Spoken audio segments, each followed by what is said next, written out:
welcome to the House of Wellness. I'm Jo Stanley. It's a delight to be alongside Luke Darcy, Jacqui Felgate and Dr Nick Carr. And, well, winter is officially here. Sure is, Jo. I think of those freezing cold nights at footy training where there wasn't any thermals or active wear. I must admit, Jack, I prefer the warmth now. Toughen up. No, I agree with you. And I think the trick with this kind of weather is to get up, to get moving, to get the blood flowing. And that really does take the edge off the cold mornings. But it's a great point, Jack, because with all these sitting down desk-type jobs these days, we know that only 1 in 5 adults aged 18 to 64 is meeting the daily physical activity guidelines. Too much time on our backsides is not good. And Nick, we're going to focus today on getting the body moving and hopefully inspire people to do exactly that, especially through these winter months. A leading physio breaks down the facts of whiplash after a neck-cracking sneeze, would you believe? And Dr Nick, you're going to take us through the most human of expressions, blushing, and what causes it. Indeed. Plus, we take a look at the drug that everyone's talking about and so many people seem to want, Ozempic. And the man with a big heart, Gotcha for Life's own Gus Wallen, comes to join us and talk all things men's mental health. And winter, of course, is the time for the flu and all sorts of other nasties. And the great thing is that medical research is constantly looking for and finding ways to treat them. Yes, the Peter Doherty Institute was absolutely key in developing global vaccines to fight COVID during the pandemic. Now they're infecting healthy volunteers in a bid to fight the next threat. Earlier this year, Manon Davies spent a week in a hospital ward taking frequent doses of antibiotics and giving blood and urine samples. But Manon wasn't sick. In fact, she was in perfect health. Well, the ad appeared on my social media at just precisely the right time for me. I had some time off work, and like many people, I was feeling the pinch financially and always looking for new ways to supplement my income. Each year, thousands of Aussies like Manon and fellow participant Ellie Answorth sign up for paid clinical trials, helping test new and potentially life-saving medical treatments. Knowing that you're playing a vital role in medical research is pretty cool. Yeah. You can't be scared of needles. You can't have a needle phobia or a blood phobia to do this. You will get over it. Yeah, absolutely. I'm not scared of having blood taken at all anymore. If there's a new vaccine. But at this new research clinic in Melbourne, Dr Andrew Brockway and Professor James McCarthy are calling on Victorians to volunteer for a different type of clinical trial. Pop this on your finger. One that involves deliberately infecting healthy patients. Doherty clinical trial is quite unique. There's a number of clinical trial facilities around Australia that conduct early phase clinical research. Doherty Clinical Trials also has a specialisation in what's called the human challenge model.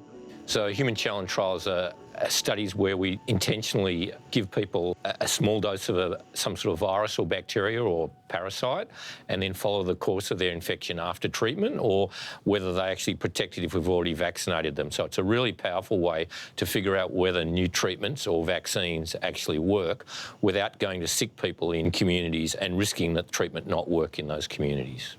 Future guests in this carefully contained facility, the first of its kind in the Southern Hemisphere, could intentionally be infected with anything from the flu to malaria and even gonorrhea. We've also got some interesting and new studies. So, for example, in Melbourne, we are working with colleagues at the Doherty Institute to develop a brewery ulcer challenge model where we would actually scratch the people's skin with the bacteria that causes brewery ulcer and then see whether the treatments we've got work and whether we can develop a vaccine for that. As strange as it sounds, these types of studies have been conducted overseas for decades. But the Doherty Institute have worked extra hard to make their clinic feel as unclinical as possible by providing such creature comforts as extra wide beds, high-quality bedding and a cosy living room for their virus volunteers. Meanwhile, they've also got access to all the important clinical facilities like you would have in a hospital, so resuscitation equipment, all that sort of thing. So if something was to go wrong, God forbid, we're ready for it and we're trained for it and we've got all the necessary equipment. So it's sort of that cross between a hotel and a hospital that we really aim to get in place. Payment for these studies is similar to jury duty. It depends on the length of the trial, not what you've been infected with. But money aside, you may be wondering who voluntarily catches an infectious disease. My name is Matthew Beagle. I live in Baltimore, Maryland in the United States. Over the past few years, Matthew has signed up for not just one, but two of these studies, raising his hand for a dose of the mosquito-borne Zika virus and the deadly Shigella bacteria. For the Shigella vaccine study, they had little shot glasses with the Shigella bacteria in liquid, and so we just kind of like took the drink of the Shigella. And then from the Zika study, they would have the mosquito in a cup with like a mesh top, and we would sit with our arm kind of over top of the cup while the mosquitoes bit us for 30 minutes or so until they had enough bites from that set of mosquitoes. I did experience diarrhea, headaches, and maybe like some type of light sensitivity. We have the resources to be able to conduct these trials safely. And if I can use my body for science to be able to help people in maybe third world countries that don't have as many resources, then I think it's completely worth it. And then also you get some money on the side as well. This is a really important thing to understand, that the ethics involves, first of all, experts in the area on an ethics committee reviewing what you're planning to do and giving an opinion that it's safe. And then also that the people coming into the study have been reassured that it's safe, but also they've given you permission to do that. So it's really that informed consent process, which is critical. It's really important to understand that all the challenge trials we will do at Doherty Clinical Trials are going to have full treatments. And they're not going to be risking their family, for example, transmitting the infection to their family. That's one of the really important things to know, that when people participate in their studies, we make sure that they're no longer infectious when they leave our unit. No, it's very clever. Obviously, I have a family, I have children. I would never do anything to put myself at risk. But I also think that every trial is approved by the Australian Ethics Committee. It's safe. And I'm also helping advance medical knowledge. It's very satisfying. Amazing work there from the Doherty Institute, and we know that diseases and treatments constantly come and go, as do exercise trends. And one that's popping up everywhere at the moment, wait for it, toe yoga. Have you heard of it?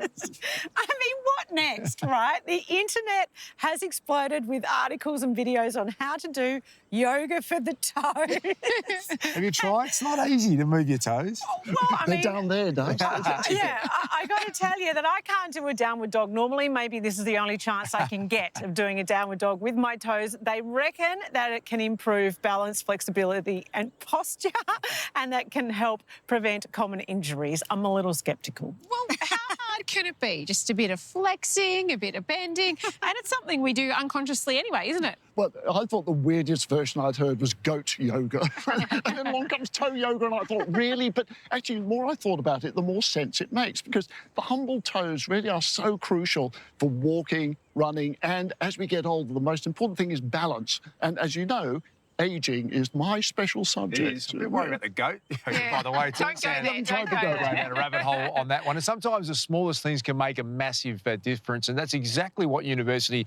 of Sydney Professor Jim Elliot found when a simple sneeze turned into whiplash. We often reduce someone's pain experience to an 11-point scale. 0 is nothing, 10 is something. And I think it's also safe to say that if you went around the world and asked people, well, what's a 10? You might get different answers from everybody. Physiotherapist Dr James Elliot has spent his career investigating pain. You know, you might hear people say, oh, a 10 is the worst pain imaginable. A 10 is rush me to the ED. A 10 is the worst pain I've ever had. Well, we've written a few papers on the numeric pain rating scale, and whilst it is a good scale and it does help us, people are going to rate their pain very differently. And I think what we end up finding from individuals is that it's usually because we don't give them a good definition of what a 10 is. James has researched whiplash and neck and back pain using car accidents as a mechanism to understand why some people recover from traumatic injuries and others don't. The majority of people who have a car crash, we don't see any salient lesion or anatomical structural damage, which often makes us scratch our head and say, well, what could be wrong here? So we can't underestimate the fact that whilst there may not be any damage noted on the scans, it's still a pretty stressful event that we've had to go through and live with the rest of our lives.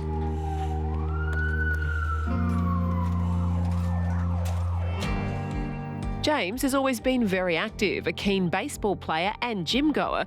He was pretty fit with the occasional physical niggle. I myself led a pretty blessed life. I had some shoulder injuries, as I said, from baseball, and some knee pain every once in a while, but really no spine pain to speak of. And as part of my own research, I've undergone countless scans of my neck just for research purposes. So I was very aware of the fact from the age of about 30 to now, and I'm 54 now, that I had some fairly significant degenerative changes in my cervical spine. But never a day of neck pain in my life. Never a day of neck pain. But that was all about to change by one simple involuntary action. It was the fateful day, I guess it was about July, August of 2023, and I had the most almighty sneeze, no different than you've done 1,000 times in your life. And that just seemed to be the threshold. That just immediate zinger down my arm. Within days, I could feel that my muscle in the back of my arm was getting weaker. I couldn't feel my fingers at all. So I knew that something bad had happened there. He self-managed, took pain meds and tried physio with no relief. Eventually, he saw a neurosurgeon. He and I both knew this was going to need something more, and that something more was a fusion in my neck in 2 different levels, so the 5th, 6th, and 6th and 7th vertebra. It was the scariest thing because here I had been someone who'd studied this phenomenon for 20 some odd years, lived a blessed life, never had any problems. And now I'm suddenly faced with this, am I ever going to get better? One sneeze is all it took for James to become a patient with an injury likened to one suffered in a car crash. Not only was he now not in the driver's seat, he was completely reliant on the skills of the surgeon. I found myself in theatre about a week later, and I will never forget, as long as I live, hopefully, I could feel my hand again. And it's amazing how much you take that for granted. You know, I was having trouble buttoning my shirt, brushing my teeth, doing the fine things that we do every day and take for granted. But yeah, I could feel my hand again. Apart from the immediate pain relief that came from the decompression, the surgery had another upside. It restores the normal curve in your neck, and it actually increases the space between there. So I guess you could say I got a little taller. And looking down for me, please. 8 months later, James is back with a very different perspective and a brand new appreciation of what it means to be on the other side.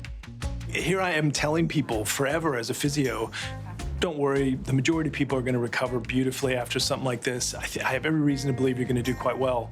And now suddenly I'm staring in the mirror going, I'm not doing so well. So I think there's something to be learned there for us as practitioners and researchers, that we need to take into consideration what that person's living with on a day-to-day basis, because I thankfully knew what I was talking about, not all the time, but sometimes. But I thought to myself how scary that must be for someone that doesn't know that information. And I think just to share with the audience and people watching this is that, you know, if you have questions, ask. Find that story amazing. Whiplash from a sneeze. Who would have thought? Coming up, we find out the facts about Ozempic and why it's taken the world by storm. And Heinzie taps into an ancient tea ritual that helps people tune in to their breath and their bodies. That's coming up after this.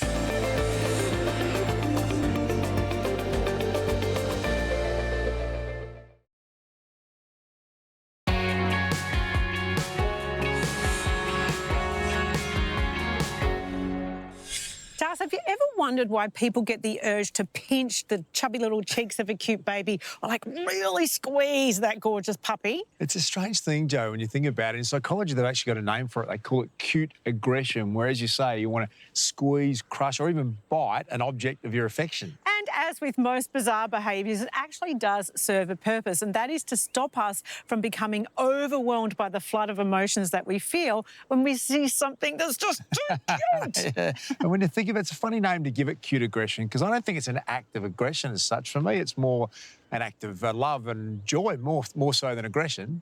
Well, that's lovely. Well, humans have a lot of bizarre behaviours that are involuntary, like blushing. Here's Dr Nick to explain what causes our faces to flush. Let's travel back in time. You're 12 years old, it's the Year 7 disco, and your crush has just asked you to dance. Before you can even muster up the courage to say yes, you feel the heat rising in your face, and you realise your classmates are all staring at your bright red cheeks. If just that description has made you blush, well, you're not alone. We all start blushing from the age of about 3 when we become self-aware enough to see how others perceive us. As soon as we're capable of feeling nervous or awkward in social situations, those awkward feelings cause our body's fight or flight response. The hormone adrenaline opens up the blood vessels and makes the face red and hot for anything from 2 seconds to a full 3 minutes. Ouch. Now, if you're someone who blushes easily, a cold face washer can help shrink down the blood vessels and help get rid of that rosy redness. But blushing is nothing to be ashamed of. Charles Darwin called it the most human of expressions. No other animal on Earth blushes like us humans, which is a pity, really, because a blushing koala would be so adorable.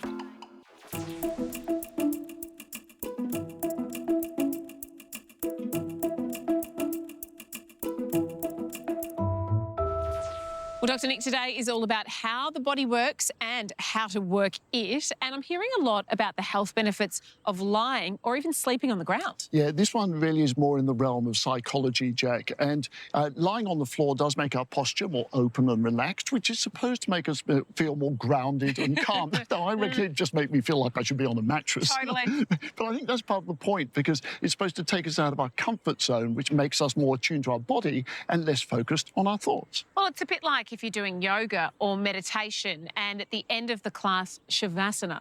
I don't actually do yoga, but I hear that's what happens at the end, where you lie down and you kind of relax into it. Yeah, which is what they do with a lot of Zen meditation and some of those tea ceremonies. So it might be worth a go for younger people like you. Thank you. Well, from staying grounded to the drug that continues to dominate the news, demand for the type 2 diabetes drug Ozempic isn't slowing down. So we've spoken to an Aussie expert to get the very latest information on Ozempic. Ozempic is an injectable medication. It's a once-a-week injectable medication, and it's replicating a natural hormone that's in our bodies. The hormone is called GLP-1, which stands for glucagon-like peptide number 1. This natural hormone in our bodies is actually part of a very complex appetite regulation system. And so GLP-1, when given as a medication, lasts longer in dampening down our appetite and our hunger and our desire for food. And that when we do eat, we feel full with less food, and then we feel full for longer.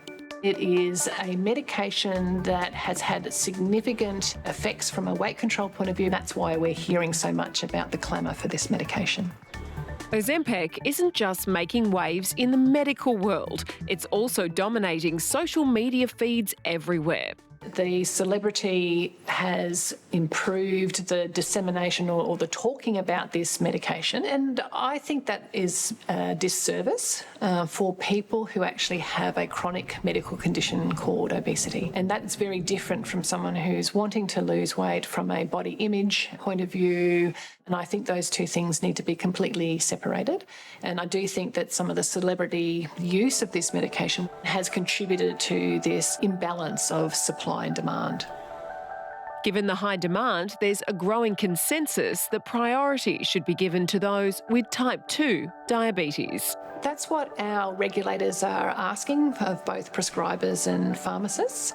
In my mind, it wouldn't be black and white as to only people with type 2 diabetes having access. It needs to be controlled for the people who need it most, being able to get supply whilst there are issues with demand. If you're on a PBS script, I do believe that will put you at the top of the list of people asking for this medication. This is a newish medication. We don't know what we don't know. We still have what we call post-marketing surveillance to see if we're picking up side effects or risks or concerns that were not seen in the clinical trials done by the drug company. And this is why it's important that if a patient has heard about Ozempic and wanting to know more, that they go and see their trusted medical prescriber to talk talk about whether this medication is suitable and the pros and cons, both short-term and long-term. Start off with the lower dose, make sure that you tolerate it. I really hope that we don't use this medication for the perceived quick fix. I hope that this medication is not used in regards to body image concerns, which at their extreme can actually be a mental health condition. I'm hoping that we use this as an add-on tool for healthy habit gains, lifestyle changes, and it's actually treating clinical obesity as a chronic complex medical condition or health conditions associated with obesity. If it's really about trying to look good at a reunion or get into a certain size for a particular event, I understand the social pressures that the person would have, but there are significant side effects, particularly in changing body composition with rapid weight loss, which may ultimately be doing their metabolic risk worse than if they stayed healthy at a larger size. After the break, what does your surname say about you and how does it compare with the rest of the world? Plus, one way to warm up this winter by rocking a red lip. Back after this.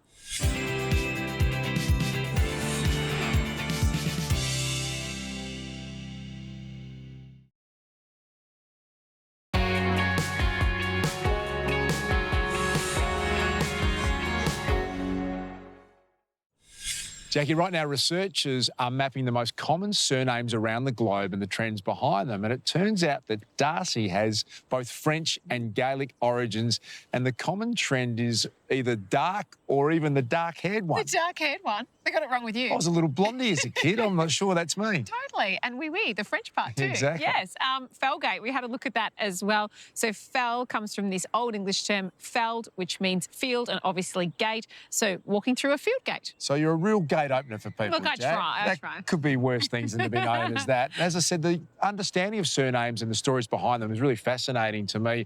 And we know the researchers are mapping those surnames and the common ones around the globe. And it may not surprise you, Jack, that Smith in Australia, New Zealand and the Western-speaking world is the most common surname. Yeah, I'm not surprised by that. Smith means metal worker. So it comes from the heritage of these occupational names, say farmer or mason. But some other countries look to the heritage when they have their family name. For example, in Mexico, Hernandez, or in Sweden, Anderson. Well, Jack, our own Luke Hines has gone on an overseas trip of sorts. He doesn't mind one. Well, at least in his own mind, he's taken part in a breath and brew workshop in search of the perfect routine that suits him right down to a T.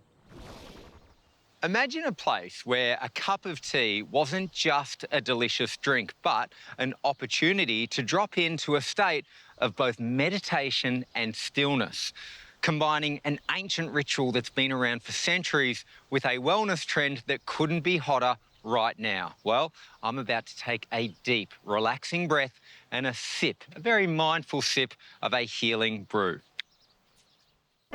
So firstly, this is full leaf tea, as in when it expand and open up, it is a full leaf.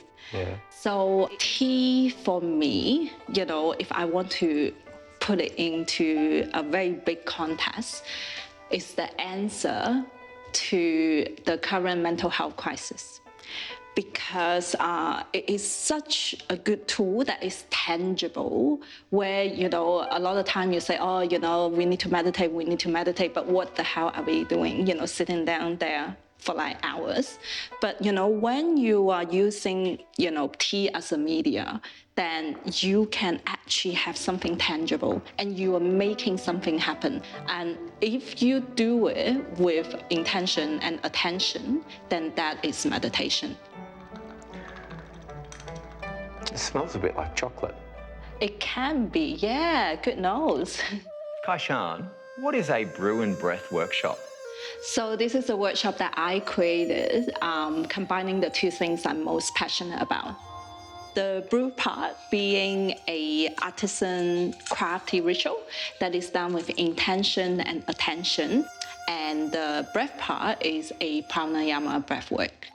So I call this 5 sensory, you know, experience. So what we just did was we, you know, view the leaves. So we use our sight, and then we also use our nose to smell it.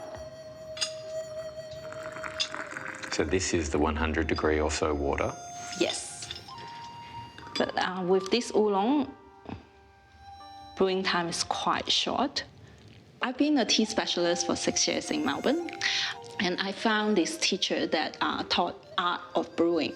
And the first thing you learn before you are even allowed to play with your water was, the element of qi, to understand and feel your qi before you even can, start using tea leaves, start moving water from pot to pot.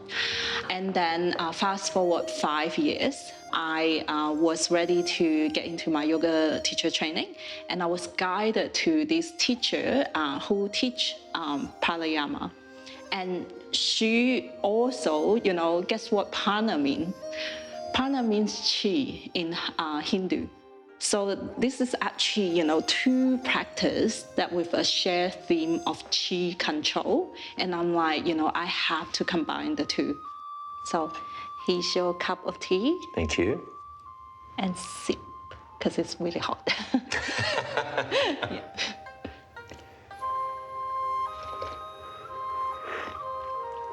The aim of Brew and Breath for me is actually to take ourselves out of our daily happenings. So, you have a space to retreat and not think about, not let your mind indulge with your challenges and your struggles, and just focus on this. And then, so, if you're spending a period of time focusing on, for example, brewing a tea or doing your breath work, and when you go back to your everyday life, you're like, okay, I'm less attached to my problem, so you can better solve it. Whether it's the simple automatic act of breathing as we get on with our busy day, or having a quick cup of tea as you run out the door in the morning, they're two actions that we all do that we often don't think about. In fact, we take them for granted. And it's not until you break them down into their individual unique actions in a really mindful way that you disconnect from the outside world and reconnect with yourself. So if you're feeling stressed, overwhelmed, or like you can't handle anything else on your plate, the Brew and Breath workshop may be for you, because it's a fantastic foot in the door to wellness without the bells and whistles. An area of tea-loving Japan, Joe, is one of the world's 5 so-called blue zones where people live longer, they're generally healthier and happier. And Australia is also one of the places where we live longest, and we're living longer than ever before, but we're not a blue zone just yet. Well, no. Our reliance on processed food and tobacco means that we have a little way to go yet, but there are 9 key lifestyle traits that all communities living in blue zones share, including having rituals to reduce stress, like tea ceremonies. They also include physical exercise, moderate alcohol consumption and a healthy plant-based diet, and as well as having something to motivate you to get up in the morning. Yeah, and that motivation could be the desire to change the world, or it might be something as simple as stepping out feeling good. And few things scream self-empowerment and confidence like a bold red lip. In my world of beauty, nothing screams glamour and strength like a beautiful red lip. There is a red shade for everyone if you are confident enough to pull it off. If you're more on the fairer side with your skin, blue tone red lip really suits you. And if you're more olive in complexion, an orange undertone red lip would suit someone. I actually think the older you get, red lipstick actually suits you more. Because as we get older, we lose the pigmentation in our lip. I've seen mature women with a beautiful grey chic bob and nothing on their face other than mascara and a red lip, and they ultimately look stylish, confident. So I do think as you age, don't put away the red lipstick yet. Holly, tell me, what's your relationship with red lipstick or red lip? Well, I'm a dancer, so I've used red a lot throughout my life, and I've found that there are a lot that I really love and work really well, and then there's also some that don't photograph as well, or, yeah, just not my favourite. Yep, I agree with you, and I think everyone has a good red and a red that we shouldn't really work with. And today, we're going to be looking at the good. Yes. Let's start off with a red lip liner. The one that I really love for you in particular, Holly, is this Maybelline Brick Red. And you can see it's really rich, it's a really beautiful red, kind of a universal shade. So we're going to go in, start at the bottom of the lip, and I think just following the lip not going or extending the shape to begin with. Little trick is to smile, like half a smile. Gets that lip quite tight, and then go in and just follow the lip, and you'll have a nice, smooth line. And there's always the option to layer it as well. So if it was looking a little dull and we need a little bit more bright, we can pop it just in the center, this red shade, to brighten it up also. So now we're going to extend ourselves a little. We're going to go with the Maybelline Superstay Matte Ink. So this is a matte, long wear finish. And it starts glossy but then dries matte. So for those finer areas, use the tip of the applicator. It will help a lot more. It's so classic yet vintage. How do you feel about this second look? Yeah, I really love the colour. I feel really classy and sophisticated, and I can't wait to use it more. Good, it's a win-win. This one you have to add to your kit. Actually, you know what? Just take this. It's a gift from me. Thank you.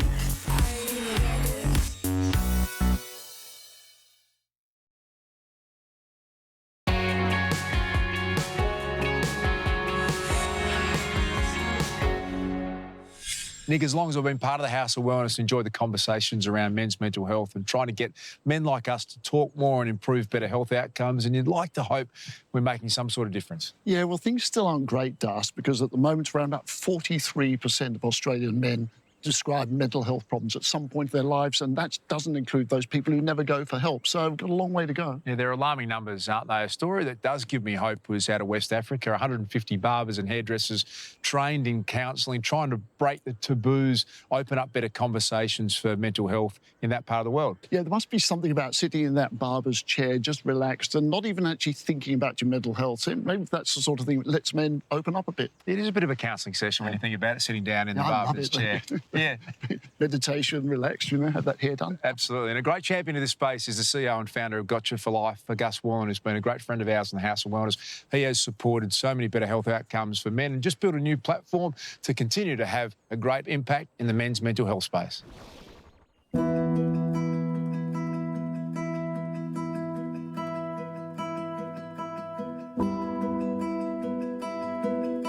I started Gotcha off the back of a friend of mine taking his own life, and I sat there for many years and never spoke about it. Then eventually I was brave enough to talk about it on a breakfast radio show that I had in Sydney, and so many people phoned in and said, "Thank you for telling your story. Can I tell you my story?" It's like we gave them permission to talk about the stuff that normally they don't talk about.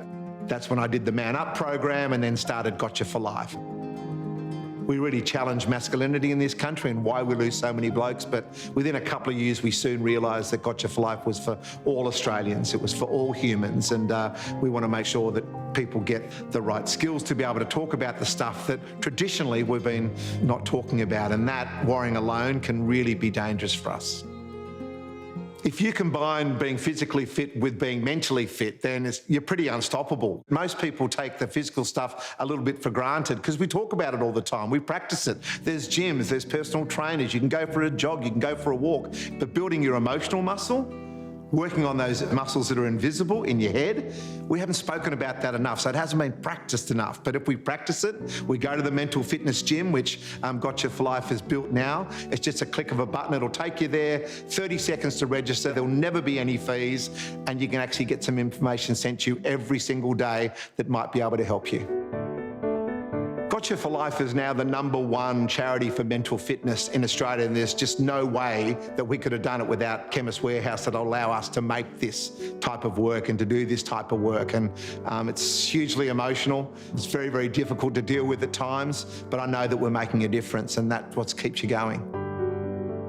The biggest takeaway for anyone that is watching this right now is please don't worry alone. There are people out there, whether it's friends or families, coaches, teachers, or a professional. There are so many wonderful things online that you can go to as well. And one of those could be the Mental Fitness Gym. One of those could be gotchaforlife.org. But there are so many services out there that are available for people to talk to. So please don't worry alone about anything. Have the conversation with someone, and you will be able to get through the type of stuff that life throws at you. But it's so much easier if you've got a village or a team around you rather than taking things on by yourself.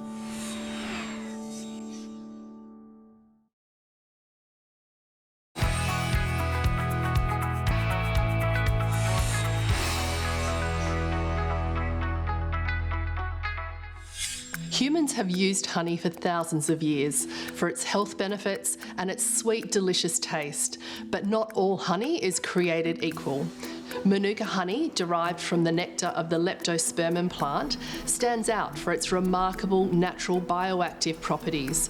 This is all thanks to the naturally occurring chemical methylglyoxal, or MGO, researched for its antibacterial and anti-inflammatory properties. The higher the MGO content, the more potent the honey's activity. Australia is home to 84 of the 87 known leptospermum species, while New Zealand is home to just one. This, alongside the warmer climate, is why Australia produces some of the most potent, best-tasting Manuka honey in the world. With over 140 years of expertise in honey, Barnes Naturals is amongst the oldest honey brands in Australia. Their range of 100% Australian Manuka honey is independently tested to guarantee potency and is available in a range of strengths to cater to all health and wellbeing needs. Everyday use varieties ranging from 100 plus to 400 plus are ideal for daily consumption. They can be enjoyed as a better for you honey as part of a healthy breakfast or used as a natural sweetener in tea. Higher strength varieties from MGO 550 plus to 1050 plus lend themselves more to therapeutic purposes. They can be taken by the spoonful to soothe a sore throat or incorporated into a homemade remedy alongside other natural ingredients. Winter is around the corner, which always prompts us to think about our health and how we can help avoid or recover from nasty winter lurgies.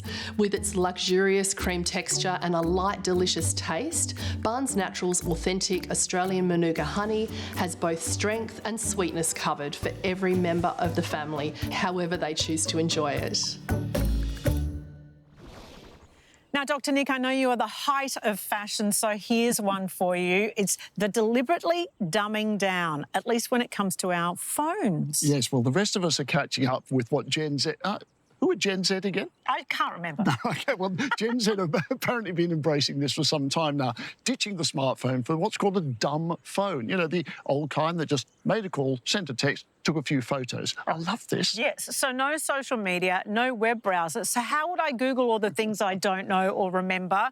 But, you know, it's big. Rapper Kendrick Lamar, his collaboration with a tech company to make a dumb phone sold out instantly. And we know we're in the middle of a tech and social media addiction. I think you actually might be a part of that, Jo. Undoubtedly, yes. Anything that can reduce our reliance on devices and give us a little bit more thinking space has to be good. Yes, it's all about the simple life. And Zoe agrees. Here she is with her version of a fresh and simple salad that anyone can make.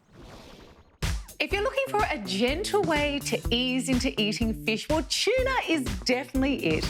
It's creamy, buttery, soft, not fishy. In fact, it tastes a lot like tender beef.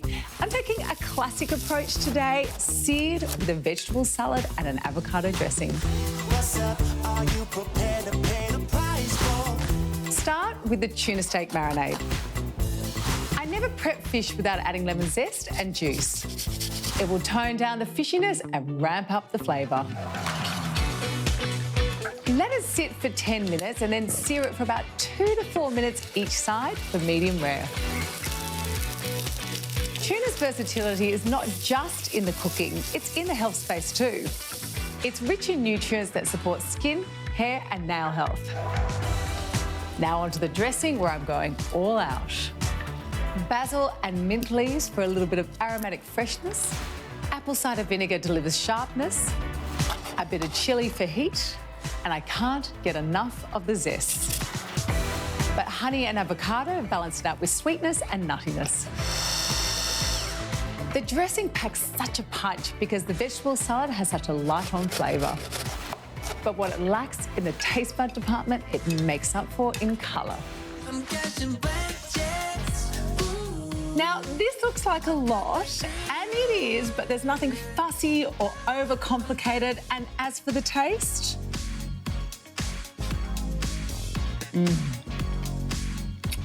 heaven. Now, if this doesn't turn you on to tuna, I don't know what will.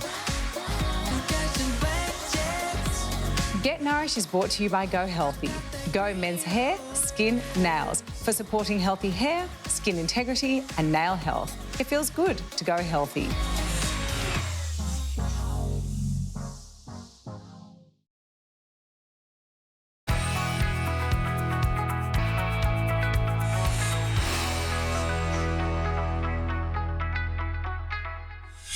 Life is noisy. Concerts, flying, workplaces, construction sites, even sleeping can be loud if you have a snoring partner or pet. Most noises exist in the background without us noticing, until of course we do. Then it feels like there's no escape. Surgipack earplugs provide effective noise reduction in a variety of loud settings. Made from malleable silicone, they're soft, comfortable and able to be moulded into the shape of our outer ears because they're as unique and individual as we are. As well as sealing out noise, Surgipack earplugs help to seal out water. The range also includes options for a variety of general and specific needs, an easy fit and a specialised hygienic and waterproof earplug ideal for swimmers, even earplugs for kids. They can also be reused, handy for travel. Whether your end game is preventing hearing damage from an event like motorsport or simply blocking out disruptive sounds in order to concentrate or sleep, we're all deserving of a bit of peace and quiet.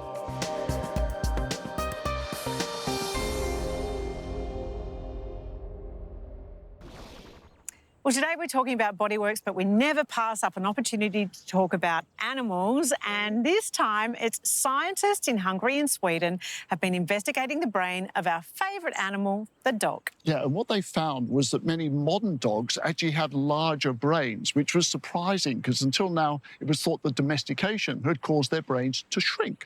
That's right. So the more a dog is removed from its ancestor wolves, the bigger its brain becomes, which is kind of interesting, as you say, Dr Nick, because we pamper them and we love them, but their brains are actually getting bigger. And Jack, scientists predicted that dogs that are used in more complex tasks like hunting or herding would actually have larger relative brains. But, Nick, that proved not to be the case. Yeah, because as Jack said, evolutionarily, the only thing that predicted the bigger size of a dog's brain was its distance from the wolves. So my Labrador Daisy is a long way from wolves, I would suggest. But I'm yet to see any evidence of a large brain on that dog. Well, on that note, that's all we've got time for today. Thanks to Dr Nick Carr, to Jacqui Felgate and to Joe Stanley. Tune into the House of Wellness Radio every Sunday with Luke Hines and Gerald Quickly. Big thanks, as always, to our friends at Chemist Warehouse. It's bye for now.